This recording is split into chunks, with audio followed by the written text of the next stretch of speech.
Gachet, à ce moment-là, vient de s'installer au Vert, donc on est en 1872. Pissarro est à Pontoise depuis quelques mois.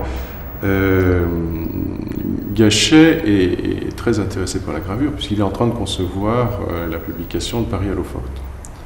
Et il installe, à cette époque, un atelier de gravure dans sa maison en Auvers-sur-Oise. Alors, est-ce qu'il avait déjà une presse ou pas? Probablement. Guillaumin était un de ses amis, de ses relations, et quant à Pissarro, il avait entraîné Cézanne à Pontoise, où il travaillait étroitement. Et Pissarro était très proche de Gachet depuis déjà longtemps. Donc on a quatre artistes qui travaillent ensemble, en tout cas pour la peinture, Guillaumin, Pissarro et Cézanne.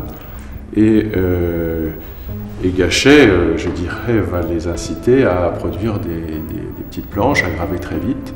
Pour Pissarro, qui avait déjà gravé ses premières planches 10 ans avant, 1863, c'est un petit peu un retour à la gravure, enfin une reprise de contact, on peut dire.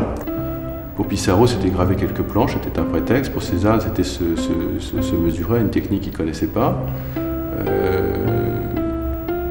Mais il y a eu très peu de planches. 5 gravures chez Cézanne, c'est rien.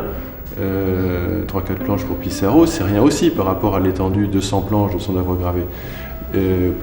Pour Guillaumin, c'est peut-être plus symptomatique et plus important. Si on ne compte pas Gachet, le seul des trois, c'est-à-dire Guillaumin, est le seul qui ait donné quelques gravures pour Paris à l'eau forte. On sait qu'il a gravé une vingtaine de planches. C'est peut-être une des premières revues qui est illustrée comme ça par des graveurs. Alors il y a d'autres graveurs qui ont participé, comme on pense à Guérard notamment, qui a vraiment été le graveur le plus important, je pense, pour cette revue, et Buot, Félix Buot, qui ont été les deux grands graveurs, en tout cas en gravure originale. Parce qu'après, il y a toutes les gravures d'interprétation, mais en gravure originale, c'est le plus important. Pour Guérard, notamment, la critique était plus dure pour ses gravures originales que pour ses gravures d'interprétation. Il alliait aussi bien le bizarre que des choses comme ça, un petit peu particulières, des objets usuels qu'il utilisait. Là, il s'agit de Guérard Oui, ça c'est Henri Guérard, tout ça. Et cette planche-là est extraite justement de Paris à l'eau forte. Vous avez ça aussi qui est assez particulier. C'est une tête guillotinée? Le supplice, c'est marqué.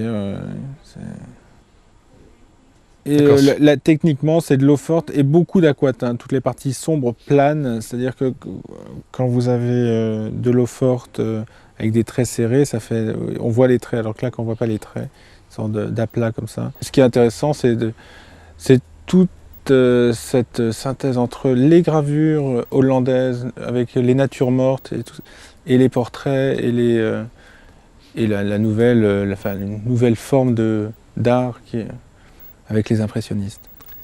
Ça, c'est donc Guillaumin, une petite eau forte. Le cuivre a été réutilisé et a servi pour illustrer une histoire des peintres impressionnistes.